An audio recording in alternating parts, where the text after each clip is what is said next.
Shalom. First and foremost, we want to give all praise, honor, and glory unto Yahweh, Bahashem, Yahweh Shah, Bahashem, Rakapadash.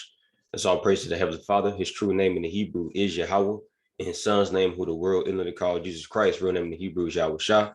Also give it praise, honor, and glory unto the Harakapadash, the Holy Spirit, which is the force and entity that makes its edification possible. I want to say shalom to all you sincere-hearted Akim, wa Akwa, that's you brothers and sisters that's making bodies a living sacrifice on a daily basis in this wicked and adulterous generation. Also want to give double honor to the apostles and elders of Great Millstone who taught us the truth and who rule well.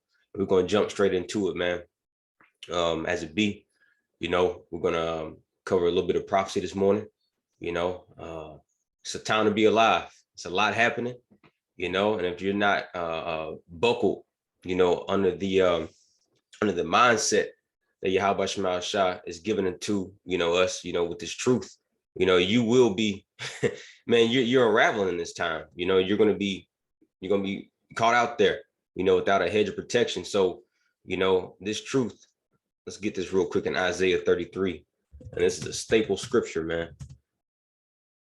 Isaiah 33:6. And wisdom and knowledge shall be the stability of thy times, and strength of salvation. The fear of Yahweh Shema Shah is his treasure. Yeah, that's right. This wisdom and knowledge, right, which is his truth that the Lord has given unto, those dry bones, particularly those that have that are predestinated to receive of the salvation, is going to be the stability of our times. This is what's going to keep us stable, because the Lord is throwing out a flurry of judgments, man. His judgments are being, let's grab this real quick in Amos, the 5th chapter. It's Amos chapter 5 and verse 24. But let judgment run down as waters and righteousness as a mighty stream. And the Lord is flooding this place with his judgments, man. One morning you'll wake up and you see 2 mass shootings. The next morning, you see a new plague. You hear another war or a rumor of war going on, and that's what we're going to touch into, man. And these are things that Yahweh Shema Shah has declared from the beginning, and we're living in the fruition of these things. Everything is being performed by Yahweh Shema Shah now. This is Ezekiel 39 and verse 8 in the NLT. That day of judgment will come. See, that day of judgment will come. And Esau Edom has diverted the minds of the people and enchanted them, believing that the Lord is not going to bring every work into judgment. He literally has the masses fooled that just because slavery so-called happened 400 years ago, so-called, that the Lord forgot. But now there is no God. There will be no judgment. All right, we are your God. But no, pursuing the scriptures and clearly looking at the things that's happening upon planet Earth, the Lord he's visiting the world which he made, as he says in 2nd Ezra, the 9th chapter. He's clearly visiting this place, man. And you can feel it. You can feel it in the air, man. These worldlings out here, they feel it, but they don't know what it is. It just feels as if, they're more in distress. They're more in stress, but they can't pinpoint it and understand what it is, but we can. And we're telling you every day. Starting with the apostles and elders, we're telling you every day what it is that you're feeling and what you're seeing. This is the Lord visiting the world which he made, man. And he's judging the people, the inhabitants of it, because of their wickedness. That day of judgment will come, says the sovereign Yahweh Shema Shah. Everything will happen just as I have declared it. And how's the Lord declared it? Through his prophecies, right? And who utters the prophecies? His prophets, man. So what you hear, brothers, those men that you count off as being strange, weird, foolish, right? Those words that's coming out of their mouth, those are the words that Yahweh Shema Shah has declared. All we're doing is just quoting the precepts, man, and giving the sense thereof, right? And now you people have nothing to say because the Lord is working on our behalf, man, by action. And he's being made known by this, pursuant to Psalms 9 and 16. All right, let's grab that real quick and we're going to jump into the lesson. Psalms 9 and 16, Yahweh Shema Shah is known by the judgment which he executeth. He's making himself known. The wicked is snared in the work of his own hands. Higgion Salah. Yeah, that's right. And the wicked is going to be snared in the work of their own hands, starting with the elites and you people on down, you simple ass people, right? But especially Esau Edom, man. And this snare, you know, that he's trying to devise up, you know, this NWO, which is nothing new, man. A lot of nations have tried it before, you know, starting with those Hamites in Genesis the 11th chapter. Right, all throughout history, they tried it, and what has happened to them? They were all snared in the work of their own hands. The Lord, the Lord confused their counsels. So, what makes you think that Esau Edom is just going to just because he got technology, he can, you know, finally get that thing erected? No, man. The Lord's about to confuse his counsels, and he's confused already. But anyway, let's jump into this these articles. So, we have a new plague on the horizon. Right, this is off of endtimeheadlines.org. It says at least 18 have died from spreading tick-borne, that V word. You know, hopefully you're following along, because I'm not going to say certain words due to these deceivers, man. It says at least 18 have died from spreading tick-borne V word that causes nosebleed fever. So got a new thing out there on top of the gorilla pox. Says nosebleed fever is as gruesome as it sounds. So your nose bleeding, you got a horrible fever, right? Says more technically called Crimean Congo hemorrhagic fever. The tick-borne V word has been detected in some 120 people in Iraq since January, including 18 who have died from that D word. Officials have warned, fearing an escalating spread, right? Fearing an escalated spread. So, as Yahweh Shema Shah told us, let's get this. It's 2nd Ezra 15 and 27. For now are the plagues come upon the whole earth, and you shall remain in them. And who's those people that's going to remain in them? These wicked doers. Now, even the elect, but they're not going to be touched by them, pursuant to Psalms 91st chapter. How no plague shall come nigh our dwelling. Why? Because we made Yahweh Shema Shah our habitation, and we fear him. We know his holy name. It says, for now are the plagues come upon the whole earth, and you shall remain in them. For the Most High shall not deliver you, because you have sinned against him. See? And you people going to realize at the end of the day, there's nothing sweeter than fearing the Lord.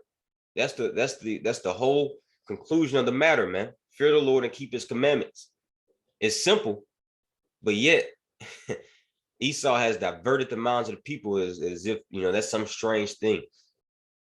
If it's hard, the laws and statutes and commandments, you don't have to do those anymore.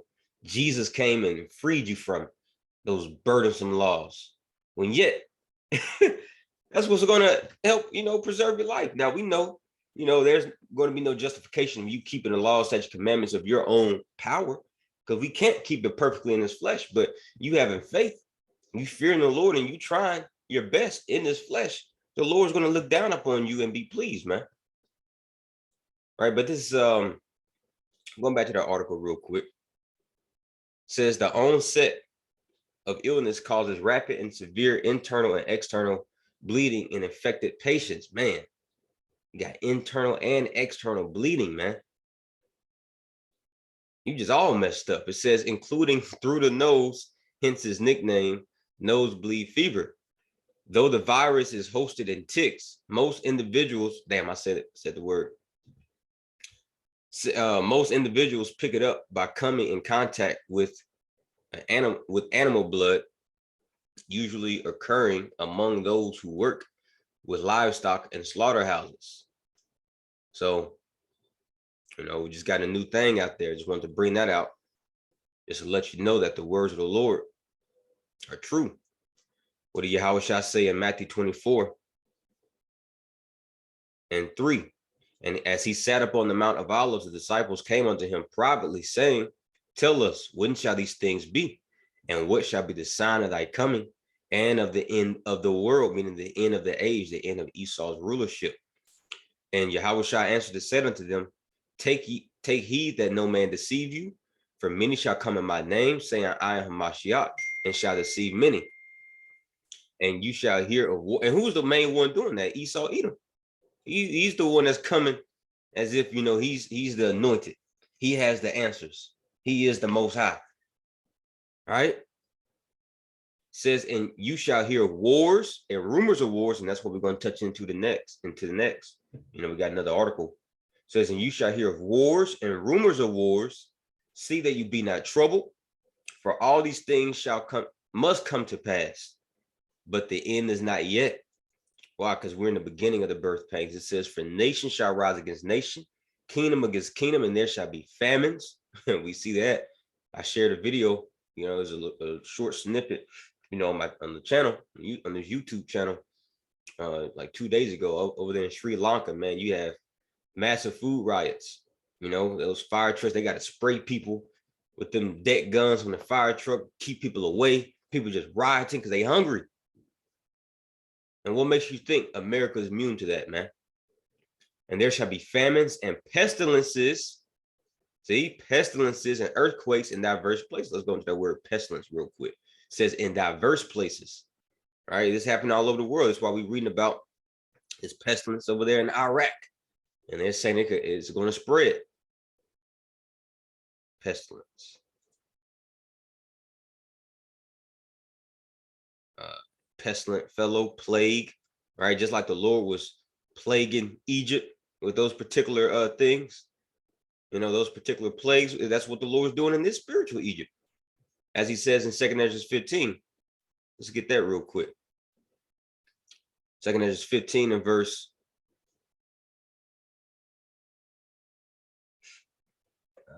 Give me 1 second. 2nd Ezra 15. That's plays for 4. No, yeah, come on.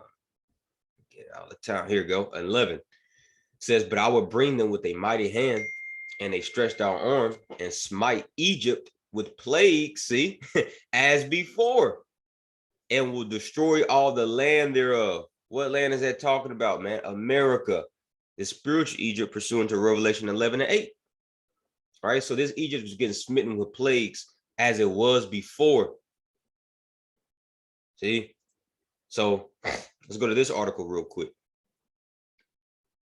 Same headline. I mean, same website, End Time Headlines of the work. It says Russia has just threatened to wipe out the entire U.S.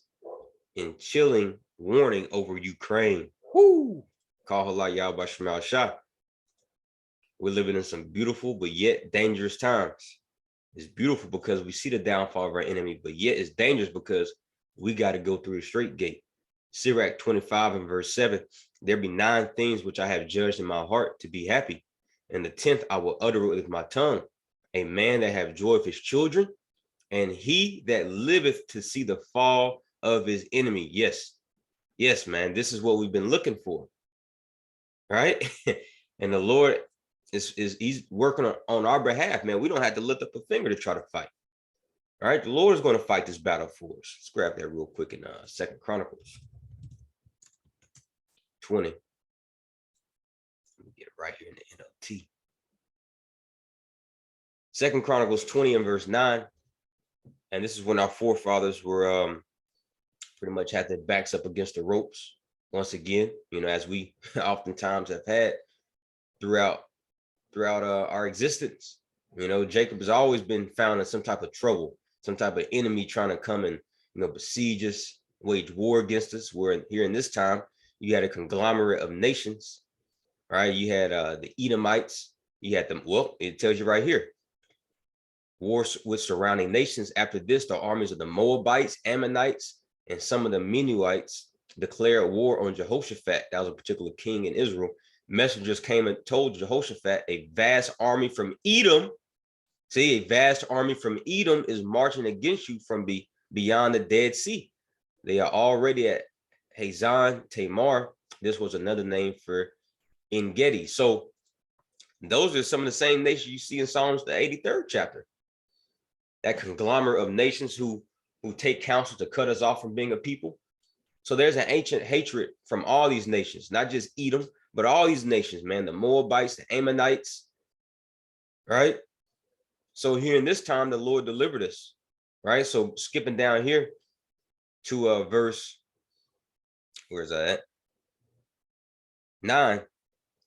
They said, and this is what our forefathers were saying, they said, whenever we are faced with any calamity, such as war, plague, or famine, we can come to stand in your presence before this temple. And that's what we're doing now, right? The Lord told us whenever any calamity comes, such as war, plague, famine, we can come and stand before his presence, man. And this is the Lord's presence, man. You tell me, where else can you find the presence of the Lord right now? Is it in Creflo Dollar's church? Is it in Bishop Eddie Long's church? Is it in what's that nigga name?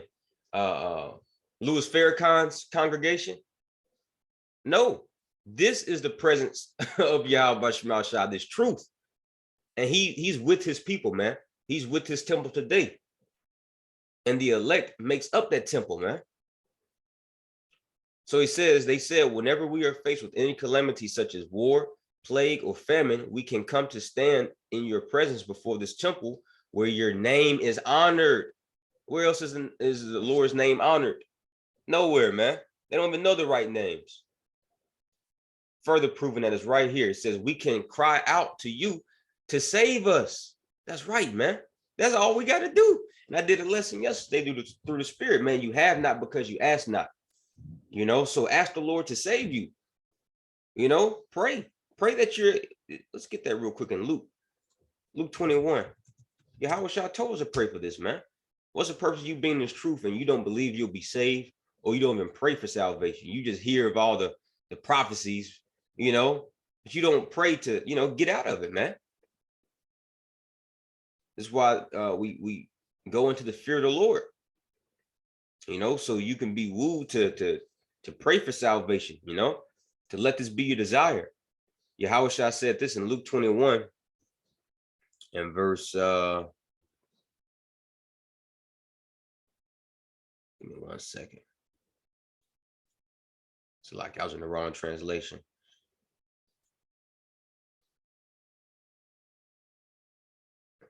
There we go. Luke 21 and 36, watch ye therefore and pray always that you may be accounted worthy, to escape all these things that shall come to pass and to stand before the Son of Man. Yahweh Shah himself, the one that's bringing this havoc and the one that's bringing the salvation. He told us to pray that we may be accounted worthy to escape all these things, man. All right? Like I said, you have not because you ask not. So don't be one of those people who won't be getting saved because you didn't pray for it. All right? If you're obedient, you know, if you're faithful to Yahweh Shema Shah, you're serving him, man, listen, that's a perk. There's perks behind that. So pray for salvation, right? Because he's clearly giving it to people, right? A very few number, but you have a good chance of being in that number if you're in his presence, man. So going back to 2 Chronicles, let's see if I can find that again. I think I deleted it. Dang. Give me 1 second.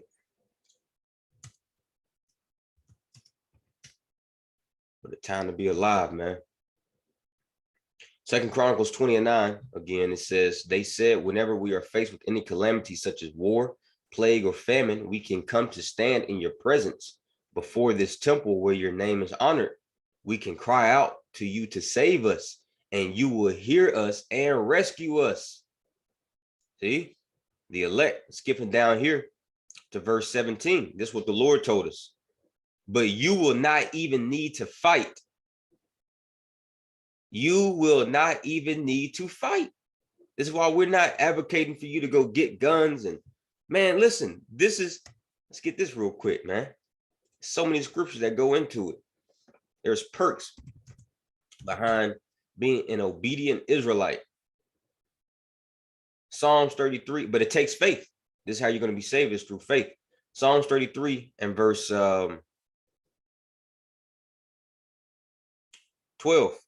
Blessed is the nation, right? And what blessed nation is that? Israel. Blessed is the nation whose power or whose God is Yahweh. Why? Because he fights for you. He's known as what? The God of salvation. If he's the God of salvation, well, that means you ain't got to do nothing other than just have faith in him and do what he tells you to do. But as far as fighting, you ain't got to do that. Now, we do know that the Lord will put his vengeance and his anger upon certain of the elect men, right? But that's going to be after he saves them. Lord willing, I'll be a part of that number, right? It says, blessed is the nation whose power is Yahweh, and the people whom he have chosen for his own inheritance, man. Come on. All right, so let's go back. 2 Chronicles 20:17, then we're going to go into that article. The Spirit just wants me to bring this out. It says, but you will not even need to fight. Take your positions. Take your position. What's your positions, man? All right, and be steadfast in this truth, 10 toes down. Stand in order. Then stand still and watch the Lord's victory. Woo! He is with you, O people of Judah and Jerusalem. Do not be afraid or discouraged. Go out against them tomorrow, for the Lord is with you. That's right. Don't be afraid. Don't be discouraged. Because this article we about to read, right? This will scare the hell out of somebody that's not in this truth. That's not in the court of this temple, man. Right? But see, us, the Lord has commanded us, don't be afraid. I got you. Right? Look back into the former generations and look at your forefathers, man, when they were in dire situations, when the enemy was about to attack them. They cried out to me and I saved them. Right? So this headline says, Russia has just threatened to wipe out the entire U.S. in chilling warning over Ukraine. It says a chilling moment on Russian state TV on Monday saw hosts issue the latest in a long line of threats. This time warning Putin could destroy the entire east coast of the U.S. with just 2 missiles. Poof, just 2 missiles, man. The entire U.S. east coast can be wiped out. This is why scriptures tell us don't fret because of the evildoers. Let's get that real quick. For they shall soon be cut down. Psalms 37:1, fret not thyself, meaning don't be vexed because of these people.